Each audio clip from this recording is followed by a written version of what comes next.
എല്ലാ കൂട്ടുകാർക്കും നമസ്കാരം. നമ്മുടെ പുതിയ വീഡിയോയിലേക്ക് സ്വാഗതം. ഇന്നത്തെ നമ്മുടെ വീഡിയോ വളരെ രുചികരമായിട്ട് തന്നെ തയ്യാറാക്കി കഴിക്കാൻ പറ്റിയ തനി നാടൻ മീൻകറിയാണ്.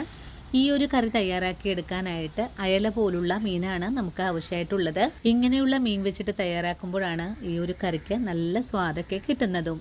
ഉണ്ടാക്കിയെടുക്കാനാണെങ്കിലും വളരെ എളുപ്പമാണ്, അതുപോലെ കഴിക്കാനും സൂപ്പർ ടേസ്റ്റാണ്. മീൻകറിയൊക്കെ തയ്യാറാക്കി എടുക്കുന്ന സമയത്ത് പ്രത്യേകം ശ്രദ്ധിക്കേണ്ട ഒരു കാര്യമുണ്ട്. കറിയിലേക്ക് ചേർക്കുന്ന മുളകും അതുപോലെ ഉപ്പും പുളിയും ഒക്കെ കറക്റ്റ് അളവിലായിരിക്കണം. അങ്ങനെയൊക്കെ ചെയ്യുമ്പോഴാണ് നമ്മുടെ കറികൾക്ക് നല്ല സ്വാദം കിട്ടുന്നതും. ഉപ്പ് വഴറ്റി ചെയ്യുന്ന കറികൾക്ക് ആ ഒരു പച്ചമണം മാറി കിട്ടുന്നതിനായിട്ട് ചെറിയ തീയിൽ വെച്ച് കൊടുത്ത് വേണം വഴറ്റിയെടുക്കാനായിട്ടും. അത്രയ്ക്കും ടേസ്റ്റിയും നല്ല മണവും ഗുണവും ഒക്കെയുള്ള നല്ലൊരു മീൻകറിയാണ്. എല്ലാവരും ഈ ഒരു രീതിയിൽ വീടുകളിൽ തയ്യാറാക്കി നോക്കുമ്പോൾ ഈ ഒരു റെസിപ്പിയുടെ സ്വാദ് നിങ്ങൾക്ക് ഇഷ്ടപ്പെടുവാണെങ്കിൽ തീർച്ചയായിട്ടും നിങ്ങൾക്ക് കിട്ടിയ ഈ ഒരു അറിവ് നിങ്ങളുടെ കൂട്ടുകാരിലേക്ക് ഷെയർ ചെയ്ത് കൊടുക്കണം. അതുപോലെ വീഡിയോ കണ്ടുകൊണ്ടിരിക്കുമ്പോൾ തന്നെ നിങ്ങളുടെ വിലയേറിയ ലൈക്കുകൾ തരാനും മറക്കരുത്. അപ്പോൾ ഉടൻ തന്നെ നമുക്ക് നമ്മുടെ മീൻ കറി തയ്യാറാക്കാൻ പോവാം.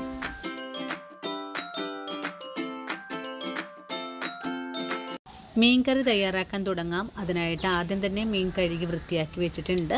ഇനി നമുക്കിതിനെ ഒന്ന് ചെറിയ പീസുകളായിട്ടൊന്ന് മുറിച്ചുകൂടി എടുക്കാം. ഞാനിവിടെ ഓരോ മീൻ കഷ്ണങ്ങളും 3 പീസുകളായിട്ടാണ് കട്ട് ചെയ്തെടുക്കുന്നത്. നിങ്ങൾക്ക് ഇഷ്ടമുള്ള രീതിയിൽ മീൻ കട്ട് ചെയ്തെടുക്കാവുന്നതുമാണ്. അങ്ങനെ നമ്മുടെ മീൻ ഇവിടെ നല്ല പോലെ തന്നെ കട്ട് ചെയ്തെടുത്തിട്ടുണ്ട്. ഇനി നമുക്കിതിന് വേണ്ടിയിട്ടുള്ള അരപ്പ് കൂടെ റെഡിയാക്കണം. അരപ്പ് തയ്യാറാക്കാൻ വേണ്ടിയിട്ട് ഞാനിവിടെ ഒരു ചെറിയ മുറി നാളികേരം, 4 ചെറിയ അല്ലി വെളുത്തുള്ളി, കുറച്ച് കറിവേപ്പില, 3 അല്ലി കൊച്ചുള്ളി, 1/4 ടീസ്പൂൺ അളവിലെ കുരുമുളകും, 1 നുള്ളു പെരിഞ്ചീരകവും, 2 ടീസ്പൂൺ അളവിലെ എരിവെള്ള മുളക് പൊടിയും, 1/4 ടീസ്പൂൺ മഞ്ഞൾപ്പൊടിയും, 2 സ്പൂൺ അളവില് മല്ലിപ്പൊടിയുമാണ് എടുത്തു വെച്ചിട്ടുള്ളത്. ഈ എടുത്തു വെച്ചിട്ടുള്ള ചേരുവകൾ ഒരു ചൂടായ പാനിലേക്ക് ഇട്ടുകൊടുത്ത് നമുക്കൊന്ന് വറുത്തെടുക്കണം. പാനിലേക്ക് ഇട്ട് കൊടുക്കുമ്പോൾ കൊച്ചുള്ളിയും വെളുത്തുള്ളിയൊക്കെ ഒന്ന് ചെറുതായിട്ടൊന്ന് കട്ട് ചെയ്ത് കൂടി എടുക്കണം. പാനിലേക്ക് നാളികേരം മാറ്റിക്കഴിഞ്ഞാൽ പിന്നെ നമുക്കിതൊന്ന് വറുത്തുകൂടി എടുക്കാം. ഒരു തരി പോലും കരിഞ്ഞു പോവാതെ വറുത്തെടുക്കാനായിട്ട് ചെറിയ തീയിൽ വെച്ചിട്ട് നമുക്ക് വറുത്തെടുക്കാവുന്നതാണ്. വറുത്തെടുക്കുന്ന നാളികേരത്തിലേക്ക് നമുക്കൊരു കാര്യം കൂടെ ചേർക്കണം. 1/4 ടീസ്പൂൺ അളവിലും കുറച്ചായിട്ട് ഉലുവ കൂടെ ചേർക്കാം. ഉലുവയും കൂടി ചേർത്തിട്ട് വീണ്ടും നന്നായിട്ട് തന്നെ ഒന്ന് വറുത്തെടുക്കുവാണ്. വറുത്തെടുക്കുന്ന നാളികേരത്തില് ഒരു തുള്ളി പോലും എണ്ണ ചേർക്കാതെ തന്നെയാണ് നമ്മളിതൊന്ന് വറുത്തെടുക്കുന്നതും. ഇപ്പോൾ നമ്മുടെ നാളികേരത്തിന്റെ കളറ് ഇതുപോലെ ഒന്നായി വന്നിട്ടുണ്ട്. നമുക്ക് ഈ നാളികേരം അധികം ഒന്നും ഫ്രൈ ചെയ്തെടുക്കേണ്ട ആവശ്യമൊന്നും തന്നെ ഇല്ല. ഈ ഒരു രീതിയിലേക്ക് കളറൊന്ന് മാറി വന്നാൽ മതിയാകും. ഇതേ പാകമായ സമയത്ത് നമുക്കിതിലേക്ക് എടുത്തു വെച്ചിട്ടുള്ള പൊടികൾ കൂടെ ഇതിലേക്ക് ചേർക്കാം. പൊടികളും കൂടി ചേർത്ത് കൊടുത്തിട്ട് വീണ്ടും ഇതെല്ലാം കൂട്ടി യോജിപ്പിച്ച് ഒന്ന് ഇളക്കി കൊടുക്കുകയാണ്. ചട്ടിയുടെ ആ ഒരു ചെറിയ ചൂടിൽ വെച്ചിട്ട് 1 മിനിറ്റ് നേരമെങ്കിലും ഇതുപോലെ തന്നെ ഒന്ന് വറുത്തെടുക്കണം. വറുത്തെടുക്കുന്ന സമയത്ത് ഫ്ലെയിം കൂടാതെ വേണം കേട്ടോ വറുത്തെടുക്കാനായിട്ട്, അല്ലെങ്കിൽ പൊടികളൊക്കെ പെട്ടെന്ന് കരിഞ്ഞു പോവാനൊക്കെ സാധ്യത കൂടുതലാണ്. ഇനിയിപ്പോ മസാല പൊടികളും കൂടി ചേർത്തിട്ട് ഒന്ന് മെറൂൺ കളറിലേക്കായി വന്നിട്ടുണ്ട്. ഇതേ പാകമായി കഴിഞ്ഞാൽ പിന്നെ നമുക്ക് ഫ്ലെയിം അങ്ങ് ഓഫ് ചെയ്ത് കൊടുക്കാം. ഫ്ലെയിം ഓഫ് ചെയ്ത് കൊടുത്തതിന് ശേഷവും ഈ ഒരു രീതിയിൽ തന്നെ ഒന്ന് ഇളക്കി കൊടുക്കണം. അങ്ങനെ ചെയ്യുന്നത് പാനിലിരിക്കുമ്പോൾ പൊടികൾ കരിഞ്ഞു പോവാതിരിക്കാനും വേണ്ടിയിട്ടാണ്. ഇനി നമുക്ക് ഈ പൊടികളുടെ ചൂടാറി വരുമ്പോഴേക്കും കുറച്ച് വെള്ളവും കൂടി ചേർത്ത് ഒരു മിക്സിയുടെ ജാറിലിട്ട് അരച്ചെടുക്കേണ്ടതാണ്. പൊടികളൊക്കെ ചൂടാറി തണുത്തു വരുന്ന സമയം കൊണ്ട് നമുക്കിതിലേക്ക് ആവശ്യമായ കൊച്ചുള്ളിയും ഇഞ്ചിയും കറിവേപ്പിലയും നമുക്കൊന്നെടുത്ത് വെക്കാം. ഇനി നമുക്ക് വേണ്ടത് കുടംപുളിയാണ്. കുടംപുളി നല്ലപോലെ കഴുകിയതിന് ശേഷം കുറച്ച് വെള്ളത്തിലൊന്ന് കുതിർത്താൻ വെച്ചിരിക്കുവാണ്. ഇത്രയും കാര്യങ്ങളൊക്കെ ആയാൽ പിന്നെ നമുക്ക് കറി തയ്യാറാക്കി എടുക്കാനുള്ള മൺചട്ടി അടുപ്പിലേക്ക് വെച്ച് കൊടുക്കാം. ചട്ടി ഇപ്പോൾ ചൂടായും തുടങ്ങിയിട്ടുണ്ട്. ഇനി നമുക്കിതിലേക്ക് കറിക്ക് ആവശ്യമായ വെളിച്ചെണ്ണ കൂടെ ഒഴിച്ചു കൊടുക്കണം. ഞാനിവിടെ 1 സ്പൂൺ അളവിലാണ് വെളിച്ചെണ്ണ ഒഴിച്ചു കൊടുത്തിട്ടുള്ളത്. വെളിച്ചെണ്ണ ഇപ്പോൾ ചൂടായി തുടങ്ങിയിട്ടുണ്ട്. ഇനി ഇതിലേക്ക് കടുക് ചേർത്തൊന്ന് പൊട്ടിച്ചെടുക്കാം. 1/4 ടീസ്പൂൺ അളവിലും കുറച്ചായിട്ടാണ് കടുക് ചേർക്കുന്നത്. കടുക് നന്നായിട്ട് പൊട്ടിക്കഴിഞ്ഞിട്ടുണ്ട്. ഇനി ഇതിലേക്ക് കറിവേപ്പില ചേർക്കാം. കറിവേപ്പിലയും ചേർത്ത് കഴിഞ്ഞാൽ പിന്നെ നമുക്കിതിലേക്ക് ആവശ്യമായിട്ടുള്ളത് നമ്മൾ നേരത്തെ കാണിച്ച ഇഞ്ചിയാണ്. ഇനി നമുക്ക് ഇഞ്ചി ഒന്ന് വഴറ്റിയെടുക്കാം. ഇഞ്ചി 1 മിനിറ്റ് നേരം മാത്രം വഴറ്റിയാൽ മതിയാകും. അതിനുശേഷം നമുക്കിതിലേക്ക് കൊച്ചുള്ളി കട്ട് ചെയ്തത് ചേർക്കാം. 15 കൊച്ചുള്ളിയാണ് ഞാനിവിടെ എടുത്തിട്ടുള്ളത്. ഇനി കൊച്ചുള്ളിയും കൂടി ചേർത്ത് വീണ്ടും നല്ല പോലെ തന്നെ ഒന്നും കൂടെ വഴറ്റിയെടുക്കാം. കൊച്ചുള്ളിയും ഇഞ്ചിയും നല്ല പോലെ ഒന്ന് മൂത്ത് കിട്ടണം. അതുവരെയാണ് നമുക്ക് വഴറ്റിയെടുക്കേണ്ടത്. ഇഞ്ചിയും ഉള്ളിയും വഴണ്ട് കഴിഞ്ഞാൽ നമുക്കിതിലേക്ക് 1/4 ടീസ്പൂൺ അളവില് കാശ്മീരി മുളക് പൊടി കൂടെ ചേർക്കാം. മുളക് പൊടിയും കൂടി ചേർത്ത് കൊടുത്തിട്ട് വീണ്ടും നന്നായിട്ട് തന്നെ ഒന്നുകൂടെ മുരിയിച്ചെടുക്കാം.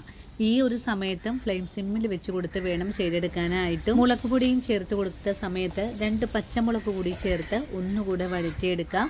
അങ്ങനെ നമ്മുടെ കാശ്മീരി മുളക് പൊടിയും നല്ല പോലെ തന്നെ ഒന്ന് മുരിഞ്ഞു വന്നിട്ടുണ്ട്. ഈ ഒരു പാകമായാൽ പിന്നെ നമുക്കിതിലേക്ക് അരച്ചെടുത്തിട്ടുള്ള അരപ്പാണ് ചേർത്ത് കൊടുക്കേണ്ടത്. അരപ്പും ചേർത്തിട്ട് വീണ്ടും നന്നായിട്ട് തന്നെ ഒന്നും കൂടെ വഴറ്റിയെടുക്കാം. അരപ്പിലെ വെള്ളമയൊക്കെ ഒന്ന് വറ്റി അരപ്പൊന്ന് മുരിഞ്ഞു വരും. അതുവരെയാണ് നമുക്കിതുപോലെ തന്നെ ചെറിയ തീയിൽ വെച്ച് കൊടുത്ത് ഒന്ന് വഴറ്റിയെടുക്കേണ്ടതും. 2 മിനിറ്റ് നേരമെങ്കിലും അരപ്പ് ചെറിയ തീയിൽ വെച്ച് കൊടുത്ത് നല്ല പോലെ ഒന്ന് വഴറ്റിയെടുക്കണം. നല്ലവണ്ണം വഴണ്ട് കഴിഞ്ഞാൽ പിന്നെ നമുക്കിതിലേക്ക് മിക്സിയുടെ ജാറ് കഴുകിയിട്ട് വെള്ളം ഒഴിച്ചു കൊടുക്കുക. വെള്ളവും കൂടി ഒഴിച്ചു കൊടുത്തിട്ട് വീണ്ടും അരപ്പും വെള്ളവും കൂടി ചേർത്ത് ഒന്നുകൂടി ഇളക്കി യോജിപ്പിച്ചു കൂടെ കൊടുക്കുക. അരപ്പും കൂടി ചേർത്ത് വീണ്ടും നല്ലപോലെ ഇളക്കി 1 മിനിറ്റ് നേരം കൂടെ ഒന്ന് വഴറ്റിയെടുക്കണം. 1 മിനിറ്റ് നേരവും കൂടെ വഴറ്റിയെടുക്കുമ്പോഴാണ് നമ്മൾ ആ ഒഴിച്ചു കൊടുത്തിട്ടുള്ള വെള്ളത്തിന്റെ ആ ഒരു പച്ച കുത്തലൊക്കെ ഒന്ന് മാറിക്കിട്ടുന്നതും. അങ്ങനെ വീണ്ടും നന്നായിട്ട് തന്നെ ഇളക്കി യോജിപ്പിച്ച് കഴിഞ്ഞതിന് ശേഷം നമുക്കിതിലേക്ക് നമ്മൾ നേരത്തെ കുതിർത്തി വെച്ചിട്ടുള്ള പുളിവെള്ളമാണ് കറിയിലേക്ക് ഒഴിച്ചു കൊടുക്കേണ്ടതും. പുളിവെള്ളവും കൂടി ചേർത്തിട്ട് വീണ്ടും നന്നായിട്ട് തന്നെ ഇളക്കി യോജിപ്പിച്ചു കൊടുക്കാം. നമ്മൾ എടുക്കുന്ന മീൻ വെന്ത് വരാൻ ആവശ്യമായ വെള്ളമാണ് ഒഴിച്ചു കൊടുക്കേണ്ടതും. വെള്ളവും കൂടി ഒഴിച്ചു കഴിഞ്ഞാൽ പിന്നെ നമുക്ക് നല്ല പോലെ ഇളക്കി ഒന്ന് തിളപ്പിച്ചെടുക്കണം. മീൻ കറിയൊക്കെ തയ്യാറാക്കുമ്പോൾ ഇതുപോലെ ഒന്ന് ഇളക്കി തിളപ്പിച്ചെടുത്തു കഴിഞ്ഞാൽ അരപ്പ് പിരിയാതെ തന്നെ നമുക്ക് കറി തയ്യാറാക്കി എടുക്കാൻ സാധിക്കുന്നതാണ്. അങ്ങനെ ഇളക്കി കൊടുത്ത് തന്നെ നമ്മുടെ കറി ഇപ്പോൾ ഇതുപോലെ ഒന്ന് തിളച്ച് വന്നിട്ടുണ്ട്. നല്ല പോലെ തിളച്ച് കഴിഞ്ഞാൽ പിന്നെ ഫ്ലെയിം സിമ്മിലേക്ക് വെച്ച് കൊടുത്തിട്ട് വേണം നമുക്ക് ഈ കറി ഒന്ന് തിളപ്പിച്ച് വറ്റിച്ചെടുക്കാനായിട്ടും. കറിയിലെ ചാറൊക്കെ ഒന്ന് കുറുകി വരുന്ന പാകത്തിലാണ് നമുക്കിതിലേക്ക് മീൻ കഷ്ണങ്ങൾ ചേർത്ത് കൊടുക്കേണ്ടതും. 5 മിനിറ്റ് കൊണ്ട് തന്നെ നമ്മുടെ കറി നല്ല പോലെ ഒന്ന് കുറുകിയൊക്കെ തുടങ്ങിയിട്ടുണ്ട്. ഇനി നമുക്കിതിലേക്ക് കഴുകി വൃത്തിയാക്കി വെച്ചിരിക്കുന്ന മീൻ കഷ്ണങ്ങൾ ചേർക്കാം. മീനും ചേർത്ത് കൊടുത്തിട്ട് വീണ്ടും കയ്യിൽ ഉപയോഗിച്ച് നല്ല പോലെ ഒന്ന് ഇളക്കിയും കൂടെ കൊടുക്കാം. മൺചട്ടിയിലേക്ക് മീൻ ചേർത്ത് കൊടുക്കുമ്പോൾ തന്നെ ഇളക്കി കൊടുക്കണം, അല്ലെങ്കിൽ പെട്ടെന്ന് തന്നെ അടിയിലൊക്കെ പിടിക്കാൻ സാധ്യത വളരെ കൂടുതലാണ്. മീൻ ചേർത്ത് കഴിഞ്ഞാൽ കറി നല്ല പോലെ തന്നെ ഒന്ന് തിളച്ചു തുടങ്ങും. ആ ഒരു സമയത്ത് നമുക്ക് ഫ്ലെയിം കുറച്ച് വെച്ചതിന് ശേഷമാണ് മീൻ കഷ്ണങ്ങൾ വെന്ത് വരാനായിട്ട് മൂടി വെച്ച് കൊടുക്കേണ്ടതും. മൂടി വെച്ച് കഴിഞ്ഞാൽ ഒന്ന് തിളച്ചു വരാനായിട്ട് വെയിറ്റ് ചെയ്യാം. തിളച്ചു തുടങ്ങുമ്പോഴേക്കും മൂടി തുറന്ന് കറിക്ക് ആവശ്യമായ ഉപ്പ് കൂടെ ചേർത്ത് കൊടുക്കണം. അതിനുശേഷം മീൻ കഷ്ണങ്ങൾ ഒന്നുകൂടി ഇളക്കി യോജിപ്പിച്ചതിന് ശേഷം ഒന്നുകൂടെ നമുക്ക് മൂടി വെച്ച് തന്നെ വേവിച്ചെടുക്കാം. 2 മിനിറ്റ് നേരവും കൂടെ ചെറിയ തീയിൽ മൂടി വെച്ച് വേവിച്ച കറി ഒന്നുകൂടി ഇളക്കി യോജിപ്പിച്ചു കൊടുക്കാം. മൺചട്ടിയിൽ കറി പാകപ്പെടുത്തി എടുക്കുമ്പോൾ വളരെ ശ്രദ്ധാപൂർവമായിരിക്കണം കറി തയ്യാറാക്കി എടുക്കേണ്ടതും. മീൻ ചേർത്ത് കഴിയുമ്പോൾ കറിയിൽ അല്പം വെള്ളം വരാനൊക്കെ സാധ്യത കൂടുതലാണ്. ആ ഒരു സമയത്ത് മൂടി തുറന്നു വെച്ച് വേണം നമുക്കൊന്ന് കറി വറ്റിച്ചെടുക്കാനായിട്ടും. ഒരു 10 മിനിറ്റ് കൊണ്ട് തന്നെ നമ്മുടെ മീൻകറി നല്ല പോലെ എണ്ണയെല്ലാം തെളിഞ്ഞ് നല്ല പോലെ കുറുകിയ പാകത്തിലേക്കായി വന്നിട്ടുണ്ട്. ഇതേ ഒരു പാകമായാൽ പിന്നെ നമുക്ക് കറിയിനെ അധികം തിളപ്പിച്ചെടുക്കേണ്ട ആവശ്യമൊന്നും തന്നെ ഇല്ല. കഷ്ണങ്ങളൊക്കെ നല്ല പെർഫെക്റ്റ് ആയിട്ട് തന്നെയാണ് നമുക്കിവിടെ വേവിച്ചെടുക്കാൻ സാധിച്ചിട്ടുള്ളത്. ഇനി നമുക്ക് ഈ കറിയിലേക്ക് ഒരു തണ്ട് കറിവേപ്പിലയും കൂടെ വെച്ച് കൊടുത്ത് ഫ്ലെയിം അങ്ങ് ഓഫ് ചെയ്ത് കൊടുക്കാം. മീൻകറിയുടെ ചൂടൊക്കെ ആറി വരുന്ന സമയത്ത് മൂടി ഒന്ന് തുറന്നും കൂടെ നോക്കുവാണ്. നമ്മുടെ കിടുക്കാച്ചി മീൻകറി എണ്ണയെല്ലാം തെളിഞ്ഞ് ഈ ഒരു പാകത്തിലാണ് ഇവിടെ ആയി കിട്ടിയിട്ടുള്ളത്. മൂടി തുറന്ന് നോക്കിയപ്പോൾ തന്നെ അസാധ്യ മണമാണ് കേട്ടോ നമുക്ക് കിട്ടിയിട്ടുള്ളത്. കറിയുടെ ഗുണം മനസ്സിലാക്കാൻ ഈ ഒരു മണം മാത്രം മതിയാകും. അങ്ങനെ വളരെ രുചികരമായിട്ടുള്ള നല്ലൊരു മീൻകറി ഇവിടെ റെഡിയായിട്ടുണ്ട്. എല്ലാവരും വീടുകളിൽ തയ്യാറാക്കി നോക്കണം. തയ്യാറാക്കി നോക്കുമ്പോൾ നിങ്ങൾക്ക് ഈ കറിയുടെ സ്വാദ് ഇഷ്ടപ്പെടുവാണെങ്കിൽ തീർച്ചയായിട്ടും നമ്മുടെ ചാനൽ ഫോളോ ചെയ്യുന്ന കാര്യം നിങ്ങളാരും മറന്നു പോകല്ലേ. നമ്മുടെ ചാനലിൽ കൂടെ ഞാനിപ്പോൾ പലതരത്തിലുള്ള മീൻകറികൾ നിങ്ങൾക്ക് തയ്യാറാക്കി കാണിച്ച് തന്നിട്ടുണ്ട്. ഈ ഒരു കറിയുടെ സ്വാദും നിങ്ങൾക്ക് ഒരുപോലെ തന്നെ ഇഷ്ടപ്പെടുന്നതുമാണ്. അപ്പോൾ ഇന്നത്തെ നമ്മുടെ വീഡിയോയും ഇത്രയുള്ളൂട്ടോ കൂട്ടുകാരെ. ഈ ഒരു വീഡിയോയും കണ്ടിട്ട് എൻ്റെ കൂട്ടുകാരൊന്ന് ട്രൈ ചെയ്ത് നോക്കണം. ട്രൈ ചെയ്ത് നോക്കുമ്പോൾ നിങ്ങൾക്ക് ഇഷ്ടപ്പെടുവാണെങ്കിൽ തീർച്ചയായിട്ടും നിങ്ങൾക്ക് കിട്ടിയ ഈ ഒരു അറിവ് നിങ്ങളുടെ കൂട്ടുകാരിലേക്കൊന്ന് ഷെയർ ചെയ്ത് കൊടുക്കാനും വീഡിയോയെക്കുറിച്ചുള്ള അഭിപ്രായങ്ങളെല്ലാം കമൻസ് ആയിട്ട് അറിയിക്കാനും മറക്കരുത്. ഇനിയും ഇതുപോലുള്ള നല്ല നല്ല വീഡിയോസൊക്കെ ആയിട്ട് ഞാൻ നാളെ ഓടിയെത്തുന്നതാണ്. അതുവരെയും വീഡിയോ കണ്ട് സപ്പോർട്ട് ചെയ്ത എല്ലാ കൂട്ടുകാരോടും ഒത്തിരി നന്ദി സ്നേഹമൊക്കെ അറിയിച്ചുകൊണ്ട് നാളെ രാവിലെ ഓടിയെത്താം.